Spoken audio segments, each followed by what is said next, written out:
أعوذ بالله من الشيطان الرجيم. بسم الله الرحمن الرحیم. محترم دوستوں، بھائیوں، ایمان والوں، بزرگوں، منقولات کے قارئین و ناظرین و کرام، السلام علیکم. آج کی سوچ کے اس پروگرام کی قسط کا موضوع ہے تسکین قلب، اللہ کا انعام یا محنت سے حاصل کی ہوئی چیز.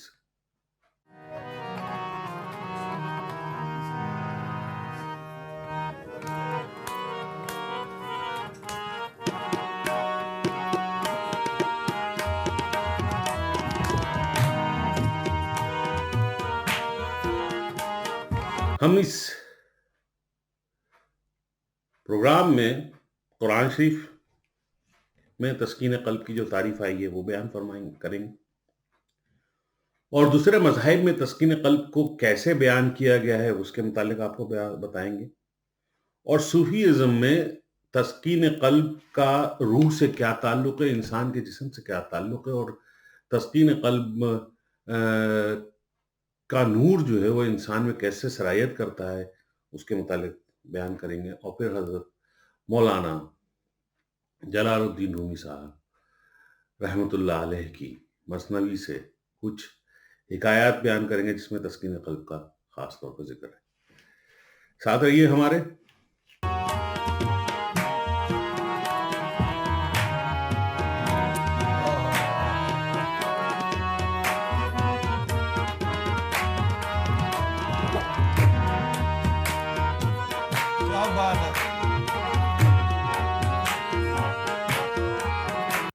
بہت شکریہ ناظرین اس پروگرام کو دیکھنے کا. قرآن شریف میں تسکین قلب کو سکینہ بھی کہا گیا ہے. عربی میں تسکین کا لفظ جو ہے وہ تسکین قلب کو سکینہ سے بتایا گیا ہے یا سکینہ کا لفظ استعمال کیا گیا ہے. قرآن شریف میں سکینہ مختلف آیات میں ہمیں ملتا ہے. سب سے پہلے ہمیں سورہ بقرہ کی آیت نمبر 248 میں ہے، جسے سکینہ کا لفظ اس جگہ پہ تابوت سکینہ کے ساتھ جوڑا گیا ہے، اور سب سے پہلا اطمینان قلب یا تسکین قلب کے متعلق بیان اس تابوت سکینہ سے دیا گیا ہے، اور جس میں اللہ تعالیٰ نے اپنی رحمت کی نشانی کو اس تابوت سے جوڑا گیا ہے. تفسیر ابن کثیر میں تابوت سکینہ کے متعلق لکھتے ہوئے جنگ جالوت اور طالوت کا ذکر کیا گیا ہے، اور حضرت طالوت کی بادشاہت کے متعلق بتایا گیا ہے کہ اس کو اللہ کی رضا حاصل تھی. سب سے پہلے سمجھ میں یہ آیا کہ جو چیز اللہ کی رضا حاصل رکھتی ہو وہ اطمینان قلب اور تسکین قلب کا باعث بنتی ہے، اور کوئی چیز جو اللہ کی طرف سے عطا کی گئی ہو وہی تسکین قلب کی بنیاد ہے. کسی اور چیز سے آپ تسکین قلب کو نہیں جوڑ سکتے. کچھ لوگ کہتے ہیں کہ جناب ہم اللہ کی راہ میں کچھ کام کر رہے ہیں جس سے ہمیں تسکین حاصل ہوگی. نہیں، جب تک کہ اللہ اس کو قبول نہیں کرے گا، جب تک کوئی ایسا کام جس کو اللہ نے اجازت نہیں دی ہو وہ آپ کو تسکین کا باعث نہیں بن سکتا. کوئی دنیاوی کام جو اس کی تعلیمات سے منافی رکھتا ہو وہ کبھی بھی آپ کی تسکین، وہ صرف پریشانی کا باعث بنے گا. ہمارے پاس بہت ساری ایسی مثالیں ہیں جو دنیاوی طور پہ لوگ باگ انسانیت کا نام لیتے ہیں اور اس کو اس طرح سے پیش کرتے ہیں کہ ہم جناب تسکین کے لیے یا انسانیت کی بھلائی کے لیے کام کر رہے ہیں. اللہ کی تعلیم، اور اسلام کی تعلیم عین انسانیت کی بھلائی کے لیے، اور جو بھی انسانیت کی بھلائی کے لیے کام کرے گا وہ عین اسلام کے متعلق کام کرے گا. اور اس کے علاوہ اگر کوئی کہتا ہے میں انسانیت کی بھلائی کے لیے جو لوگ ایمان نہیں رکھتے ہیں ان کے ساتھ مل کے کوئی کام کرنا چاہتا ہوں، وہ کوئی تسکین قلب نہیں ہے، اس کا ایمان سے بھی کوئی تعلق نہیں۔ تو ایمان والوں کے پاس تسکین حاصل ہوتی ہے، جو کہ اللہ کا تحفہ ہوتا ہے، جس کا سب سے پہلے ذکر کیا گیا ہے ہمارے پاس سورہ بقرہ کی آیت نمبر 248 میں۔ پھر آگے اس کو جب تسکین قلب کی بات کرتے ہیں تو سورہ توبہ میں 2 دفعہ تسکین قلب کا ذکر آیا ہے، اور تسکین سے مراد یہ ہے کہ انسان کو وہ نور عطا ہوتا ہے جو اس کے دل میں اللہ کی طرف سے براجمان کر دیا جاتا ہے، اور وہ دنیاوی ڈر و خوف، مشکلات اور پریشانیوں سے اس کو نجات دلا دیتا ہے۔ یہاں پہ آیت ہے سورہ توبہ کی 26ویں آیت، جس میں پھر خدا نے اپنے پیغمبر اور مومنوں پر ہر طرف سے تسکین نازل فرمائی، اور لشکر جو تمہیں نظر نہیں آتے تھے آسمان سے اتارے، اور کافروں کو عذاب دیا، اور کفر کرنے والوں کی یہی سزا ہے۔ تو آپ کے پاس کلیئرلی یہ بولا کہ آسمان سے لشکر اتارے، یعنی کہ وہ تسکین عطا فرمائی اور وہ نور کی صورت میں آپ تک پہنچی۔ اسی طریقے سے اسی سورہ کی آیت نمبر 40 ہے، جہاں پہ حضور اکرم نبی کریم صلی اللہ علیہ وسلم کے ہجرت مکہ سے مدینہ کے سفر کی بیان کیا گیا ہے، اور اس میں جب اللہ تعالیٰ بیان کرتے ہوئے فرماتا ہے کہ حضرت ابو بکر رضی اللہ تعالیٰ عنہ اور حضور اکرم نبی کریم صلی اللہ علیہ وسلم آیت نمبر 40 میں غار سور میں تھے، اور پیغمبر اپنے رفیق کو تسلی دیتے تھے کہ غم نہ کرو، خدا ہمارے ساتھ ہے، تو خدا نے ان پر تسکین نازل فرمائی۔ لیکن ایک سفر ہے، تسکین حاصل کرنے کا ایک سفر ہے۔ سب سے پہلے اللہ تعالیٰ نے اپنا نور بھیجا تو لوگوں کو تسکین پہنچی، تابوت سکینہ۔ پھر اس کے بعد اگلی منزل میں حضور اکرم نبی کریم صلی اللہ علیہ وسلم جو اللہ کا نور تھے، ان کے ذریعے مومنوں کو تسکین عطا فرمائی، اور مشکل وقت میں ان کو غلبہ عطا فرمایا کافروں۔ تو یہ سمجھ میں آیا کہ یہاں پر ایک شفاعت، ایک وسیلے کی بات ہے کہ اللہ تعالیٰ بتا رہا ہے کہ تابوت سکینہ میں بھی میں نے آپ کو تسکین قلب بھیجی، اور حضور اکرم نبی کریم صلی اللہ علیہ وسلم کی صورت میں جب وہ اب تسلی دیتے تھے تو اللہ تعالیٰ نے ان پر تسکین نازل فرمائی۔ اس کے بعد اللہ تعالیٰ نے سورہ الفتح میں بہت جگہوں پہ اور بھی